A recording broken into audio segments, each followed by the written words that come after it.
you have an interest in horses and love learning more about horses, the horse industry, teaching, or even managing your own horse business, then you're in the right place. We would love you to join us on our mission, which is to improve the lives of horses around the world through the education of riders, handlers, and trainers. So get comfortable, listen in, and enjoy.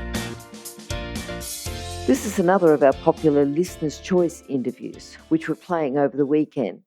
We've chosen the most popular interviews for you to select the Listener's Choice winner. If you're not sure how the Listener's Choice competition works, have a look at horsechats.com/choice for the rules and the leaderboard.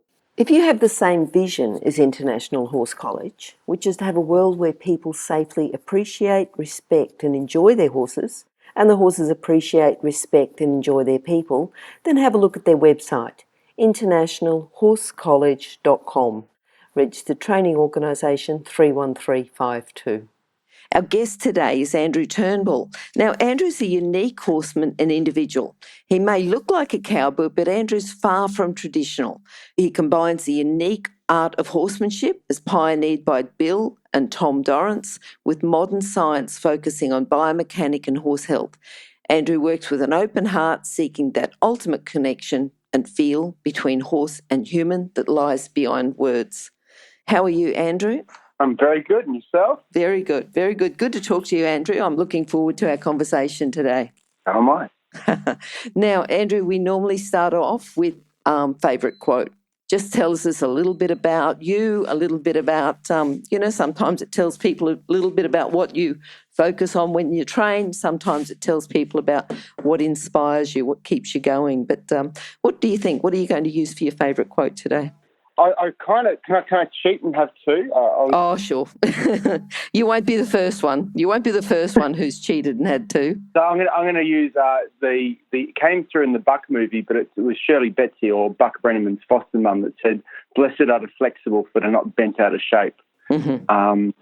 And the other one I really kind of I use a lot is the Thomas Edison, "Life is a journey, not a destination." Yes. So a couple of things there for me is, having that flexibility or having that kind of, not being dogmatic or not being fixed in your ways and being open to, different perspectives or different views and whatnot.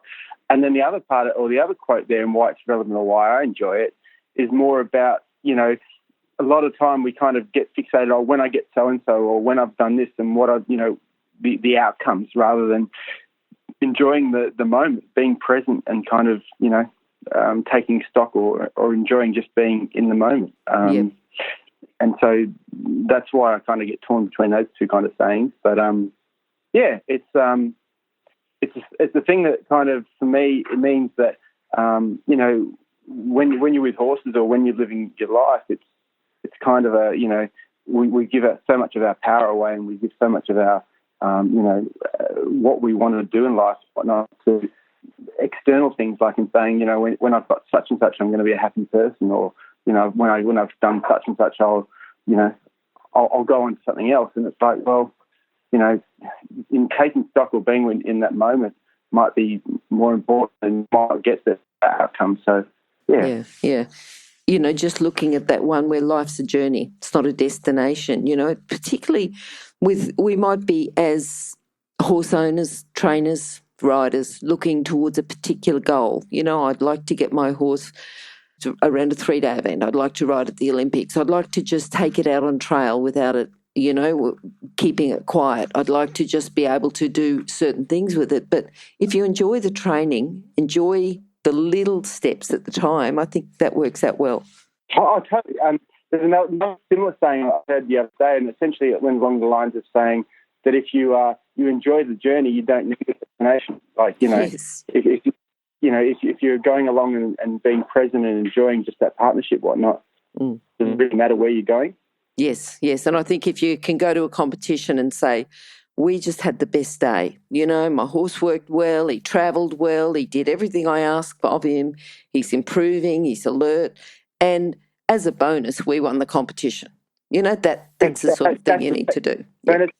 Amen. Amen. Yep. That's probably, so those are the kind of principles or those are the kind of things that for Mikey and I, or my wife and I, a lot of what we do is, it doesn't need to be today. It can be, it needs to be long-term and sustainable, and essentially,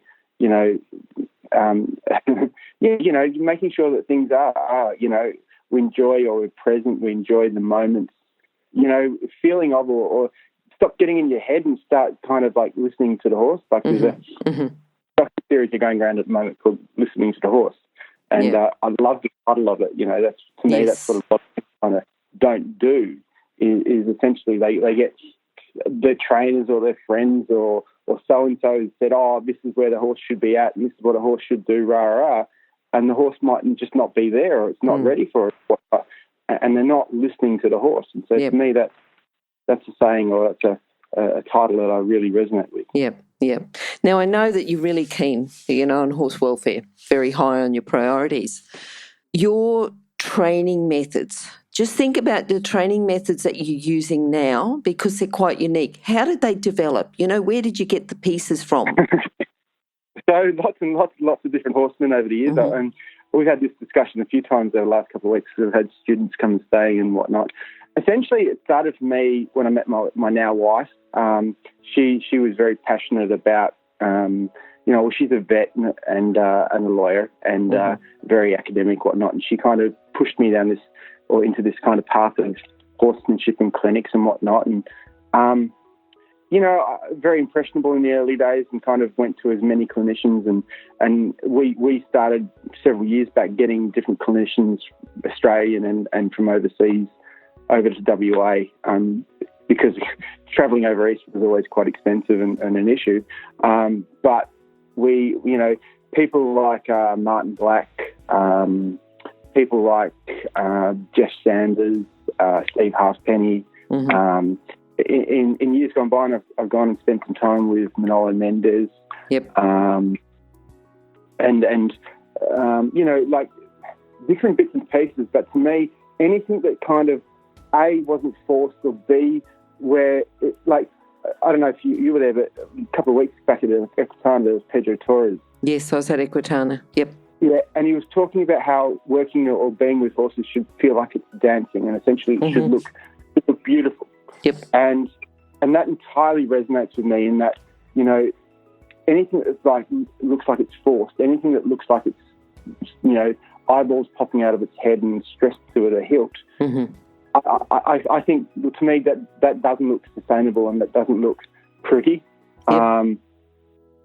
So, a big thing for me is not training for outcomes, but rather training for a relaxation and training for the mind. So that, well, what I believe, or what I find, is that when you train for that, relaxation and training for the mind, the outcomes typically follow. Like when you've got their mind, what you can get a horse to do is pretty bloody amazing.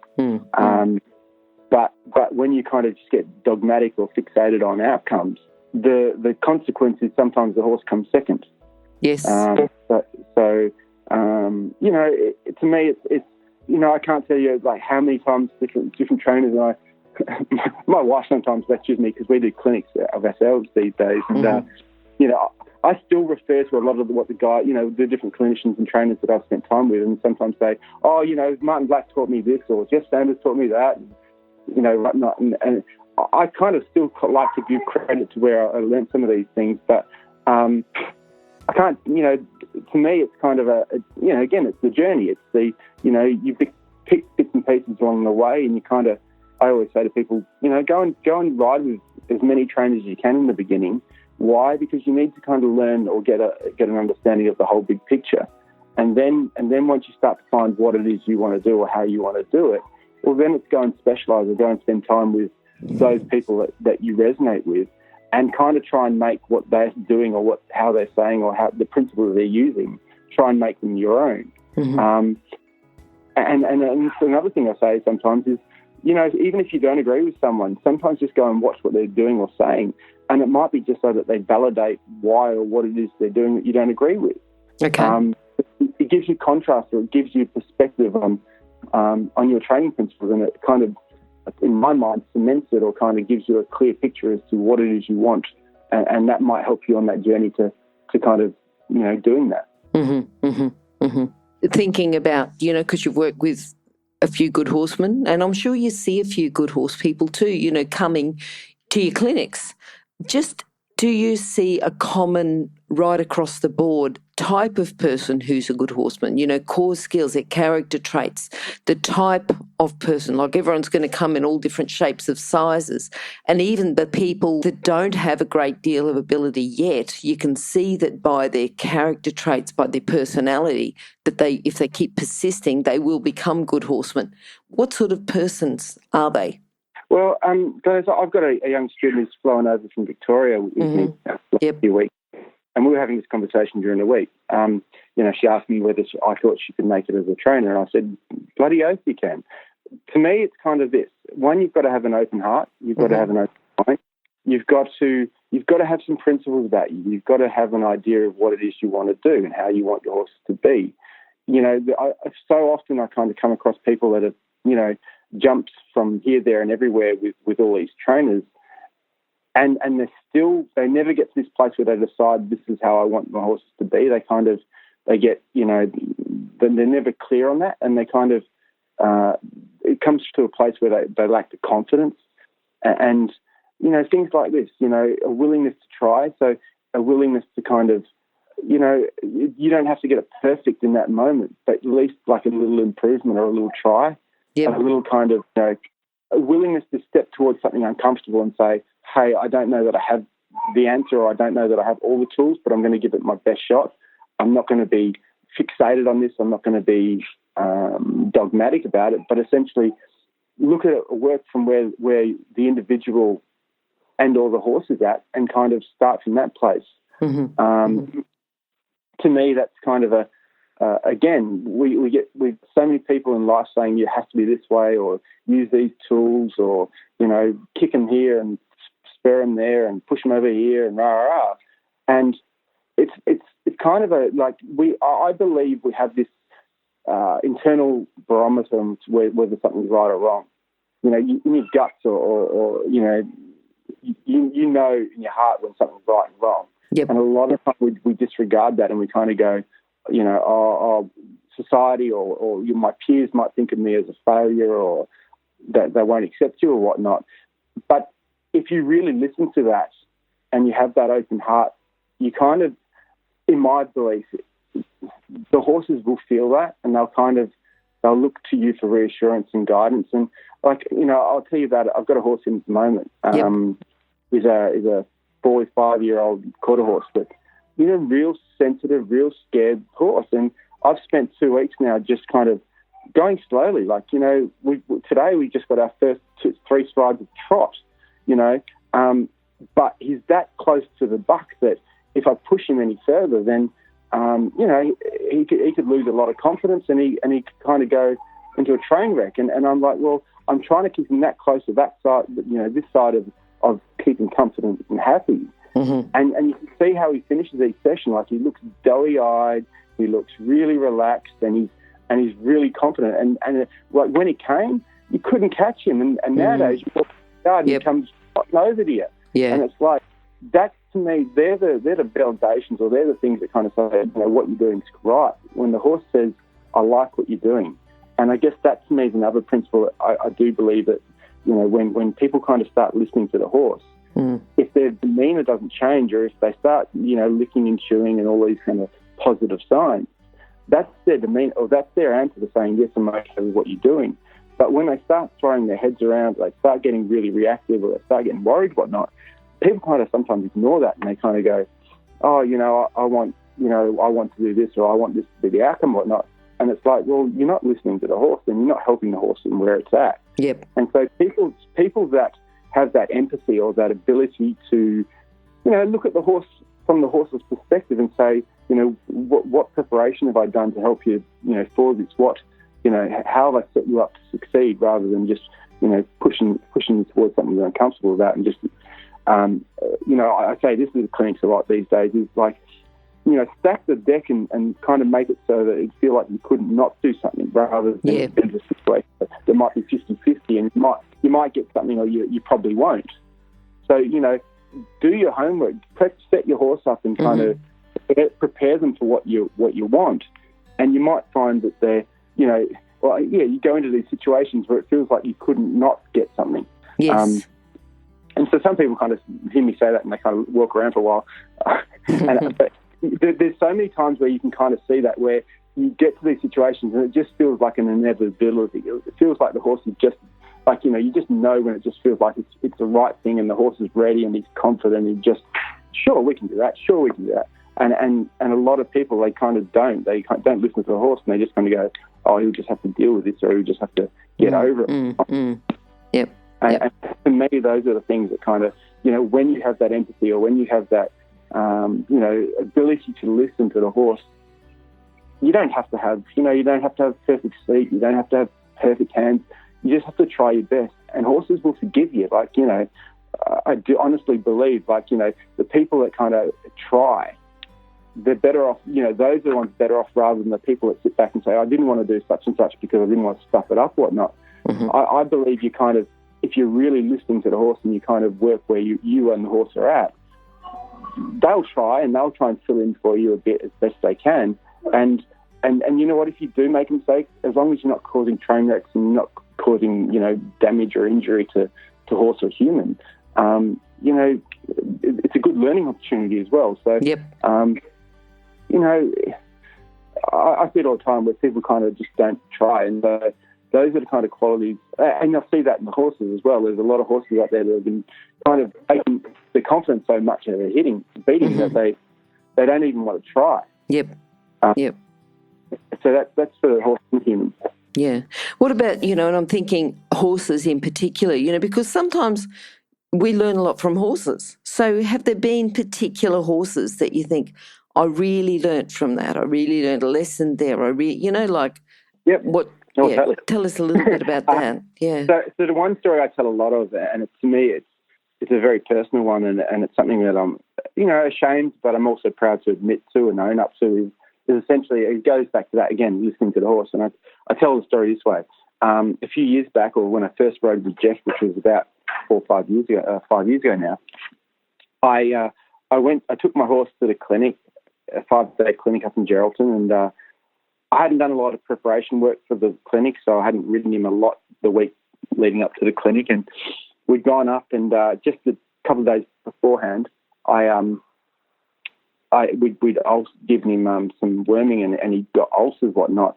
And essentially, we went up there and rode him the first day, and he felt a little tight, and he felt a little worried and whatnot. But I kind of was like, no, we've paid a lot of money for this, so I'm going to ride. We're just going to keep riding. And, I'm really big on pressing or feeling their back and making sure they feel good, whatnot. But he was a little tight and a little sore. And then the next day, I was like, he was worried or a little tight and whatnot. And by the end of the second day, he was really, really sore. And this was a horse that, prior, he would come trotting and cantering over to you. And the third day of this clinic, I couldn't catch him. And, it took me a good 10 minutes or so to catch him. But I still was egotistical and being an undesirable horseman, shall we say. I was dogmatic about riding him, and so I caught him and we rode. And my attitude was, you'll just have to deal with this. You're not saddle fit and you're sore and whatnot. And so I got him to the end of the third day, and he was so sore and nearly lame that I couldn't ride him. Especially the fourth day, I couldn't get near him. And I simply stuffed out. I'll put it this way. It's taken me 4 years to get to where this horse will kind of trust me enough to kind of, most of the time, not turn and walk away. And so my message and what I say to people is, you know what? Forget your ego and forget what your agenda is. Listen to the horse. And if he's sore or if he's in pain, you don't train him. You don't push him through it, because he's not going to forgive or forget you.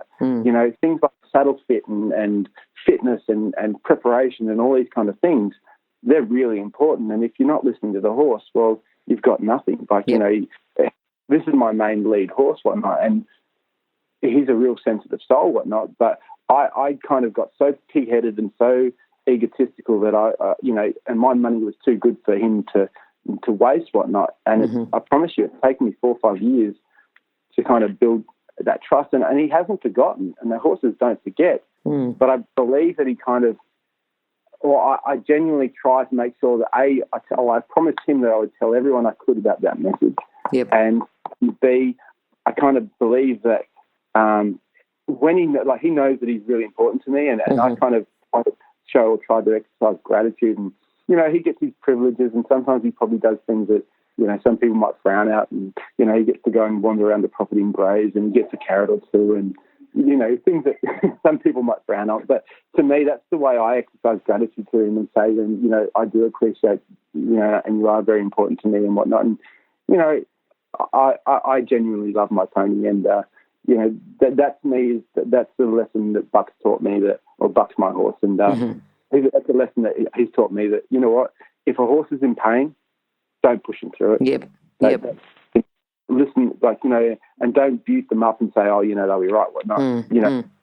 Don't do things for no reason. And this thought, I just left out of that story. Essentially, what happened is he'd got ulcerated gut from the insisted strong dials, and that's what had tied to the saddle, and that's why he was tight and worried, whatnot. Yes. So it was a medical issue that caused a physical problem, which then caused a lot of stress and pain, and a lot of damage to our relationship, which has taken a long time to repair.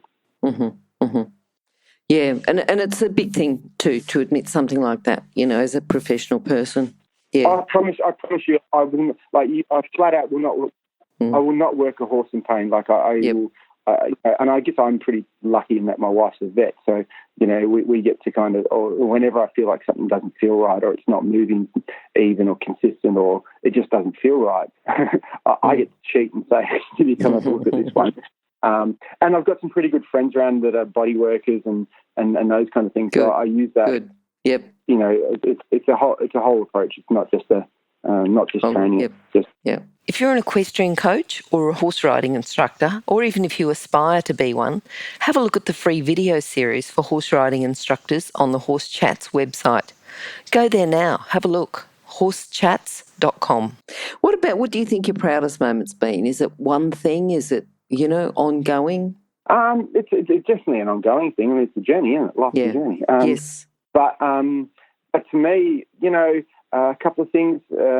About 2 years ago, when Steve Halfpenny, he was getting on my case about, he was like, Andrew, you should be teaching people, you should be coaching, and I was like, no, the general people problem where their confidence, having confidence to put yourself out there and say, hey, what you've got something that you can offer people, and I guess what kind of the stars aligned for me in that I'd had an office job up until a couple of years ago, and I got a redundancy that gave me a fair bit of money, and it kind of allowed me to kind of go into doing some coaching and whatnot full time, because I was getting over a hip surgery, and it's kind of allowed me over the last 18 months, 2 years now, to kind of coach and do clinics and stuff like that without having to really overly advertise or put myself out there, because I had this complexity about I wasn't good enough, and I didn't have enough to offer people and whatnot. And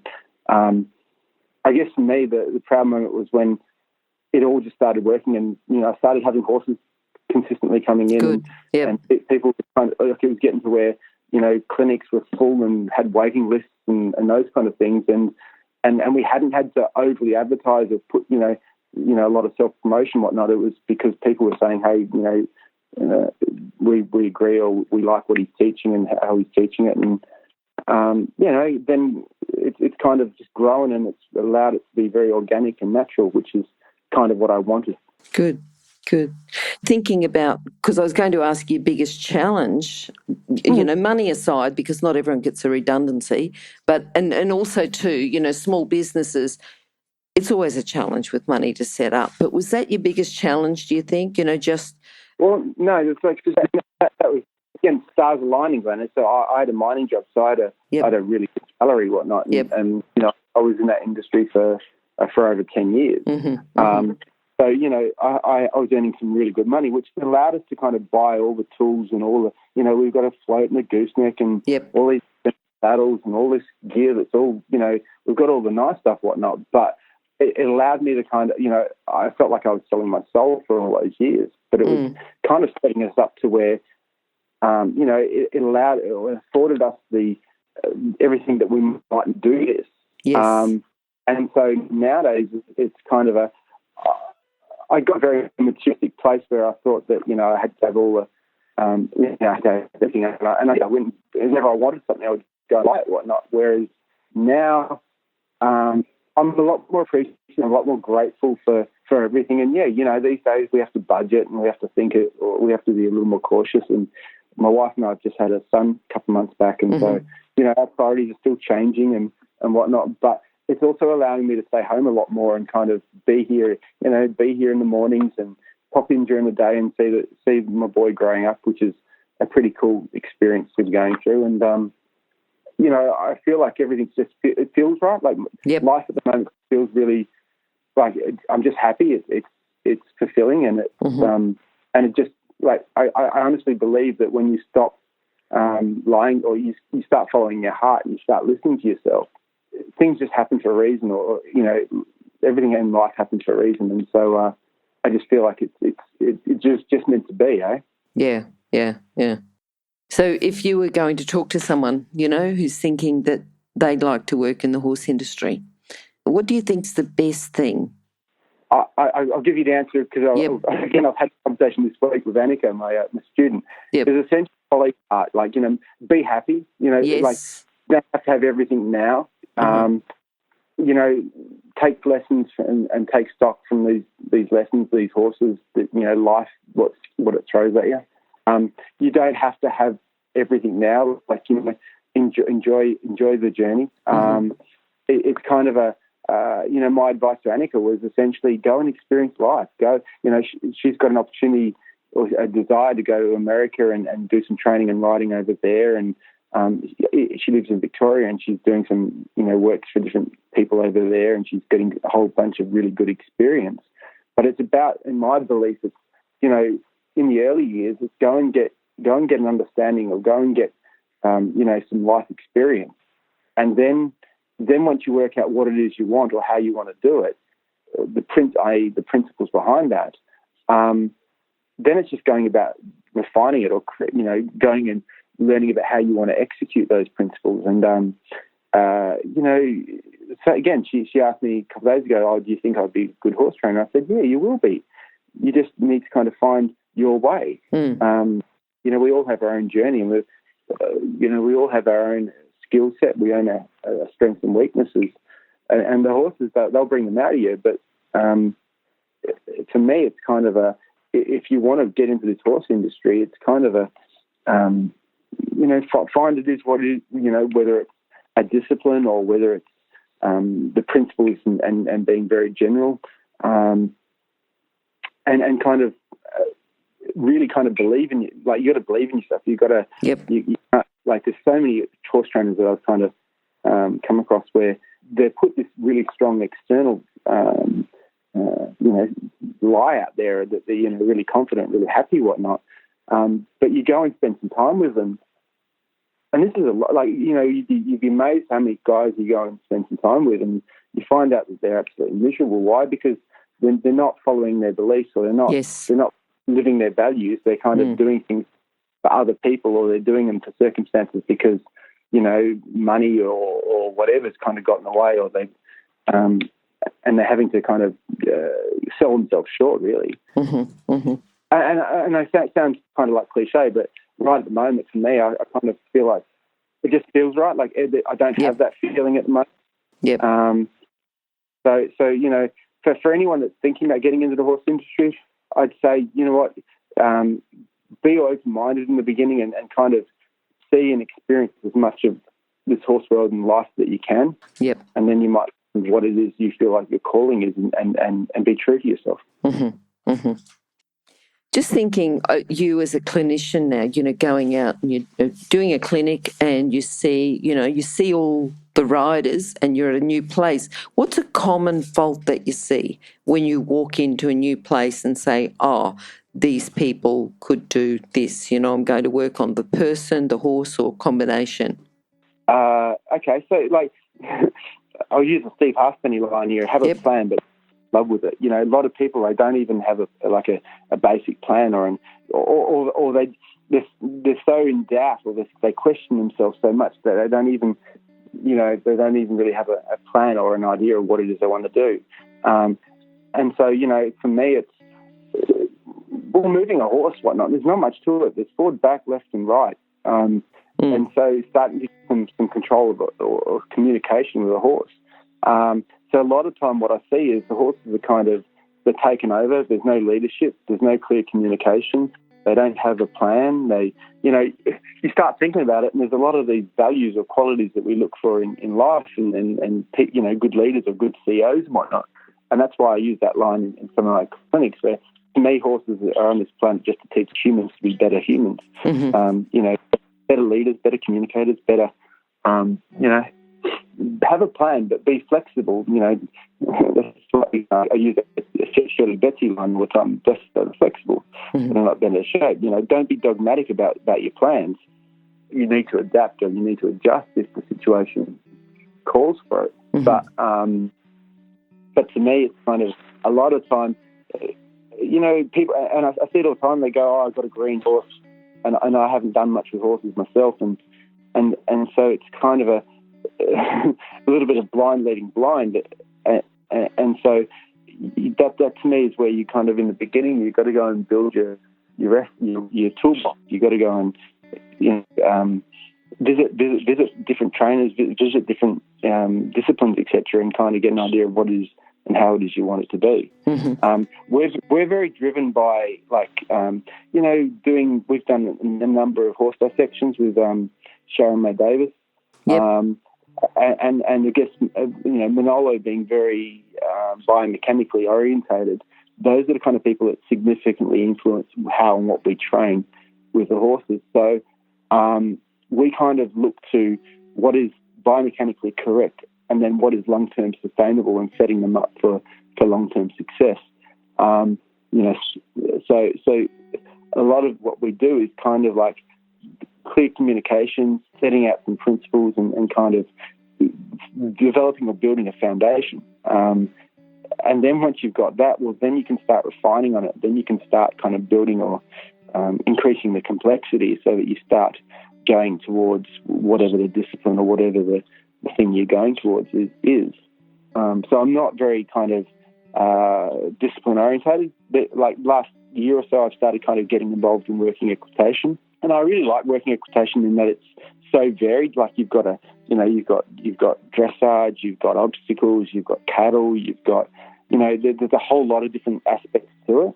Mm-hmm. But to me, that's kind of like a good thing. That's good for horses and humans, in that it opens up or makes things varied and not boring or too overly routine, or where you're not drilling your horse on one thing in particular. Yep. So other things that come up a lot in clinics. Yeah, like to me, it's a lot of the horses don't find comfort in the human. Mm-hmm. They're always kind of like, they're always checking out or kind of leaving, or they don't look to the human for leadership or guidance or comfort or any of these kind of things. They're always taking over or insecure and can't even kind of stand they wouldn't even look inside a circle to the human. They're always trying to take over or leave or go somewhere. So to me, those are things that they're foundation things that a lot of people haven't even kind of realised that that's what's going on. If you're an equestrian coach or a horse riding instructor, or even if you aspire to be one, have a look at the free video series for horse riding instructors on the Horse Chats website. Go there now, have a look, horsechats.com. All right, now, if you're going to just sum up your philosophy about horses, what would you say? I'm going to use another quote. Yes, go ahead. It's a don't judge each day by the harvest you reap, but the seeds you sow. I don't know if you know that's Robert Louis Vincent. But essentially, plant these little seeds. Martin Black uses a similar line, or essentially goes along the lines of saying, don't ever think about harvesting, but rather plant so many seeds so that you have abundance. Mm-hmm. So, it's sometimes you don't have to have something perfect in the moment. Sometimes it might be just a little improvement or a little try. Like how many times over I've seen where someone might start playing with something or start setting something up, and then suddenly, it didn't need to be perfect, but then the next day or a couple of days later they go to play with it, and the horse seems to have just kind of worked it out. Yep. I was telling Annika, my student, that a story I came across a couple of years back when I was doing a clinic, and we've been doing some hindquarter turns or some hindquarter, forequarter turns and whatnot, and I'd parked the gooseneck next to the yards, and I remember late in the evening, like it would have been 9, 10 o'clock at night, I was looking out the window watching the horses in the yards, and there was one Pally quarter horse, and she was doing the steps over and over and over, and you could just see her doing the same hindquarter, forequarter, hindquarter, forequarter. Yeah. I don't said anything to the owner, but and during the clinic, the guy had been, the rider had been struggling with it, like he just wasn't getting it. Mm-hmm. And then the next day, like that morning, he was doing it, and the horse was doing it perfectly. And it was about lunchtime the following day that I remember having that chat with him, saying, that's what your horse was doing overnight. It was like, you plant those little seeds. Sometimes the horse would kind of figure it out for you, or just kind of, fill in for you. Yep. So it doesn't always need to be perfect in that very moment. Sometimes it can be just a slight improvement or a try or a change. Yep. Again, I'm probably repeating myself a bit, but things that are long-term and sustainable, like for me, setting up good biomechanics, engagement from behind, softness through the pole, getting rid of brace, getting feet freely moving,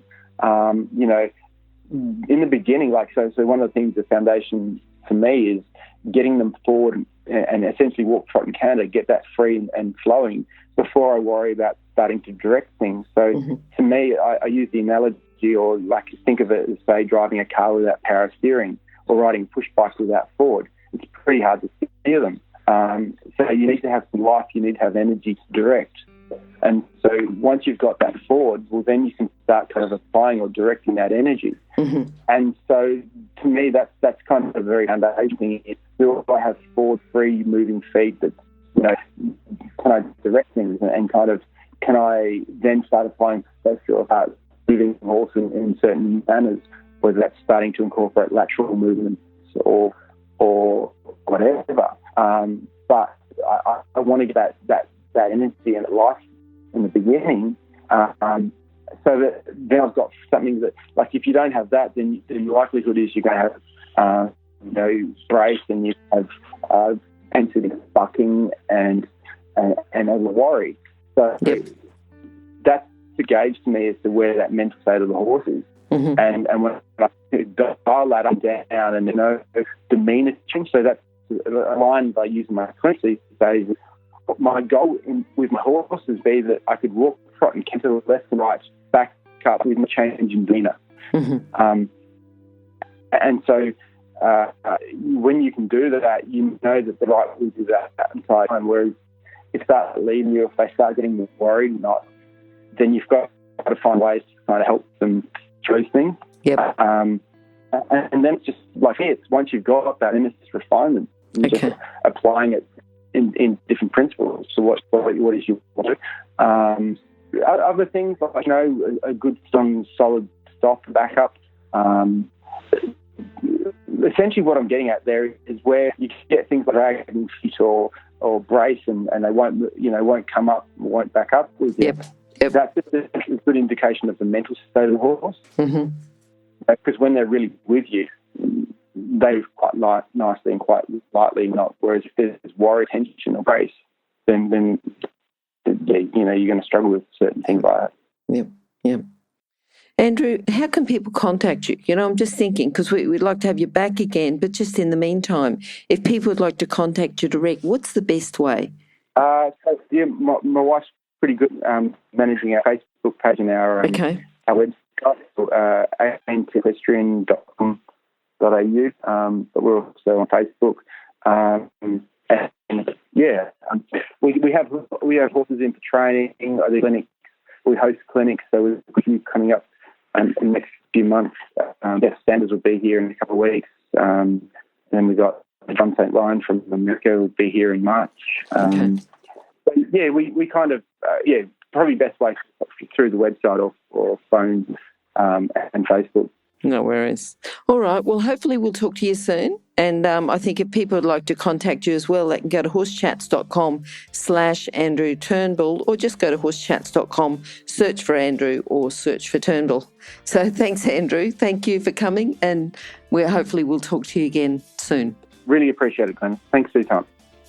If you've enjoyed this chat, then please comment, rate and subscribe.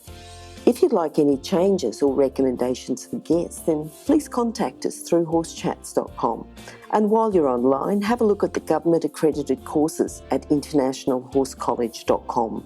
Registered Training Organisation 31352. Remember that our comments and instructions are general in nature and do not take into consideration your individual horses or your individual ability and circumstances. If you enjoyed this podcast, then please leave your comment below.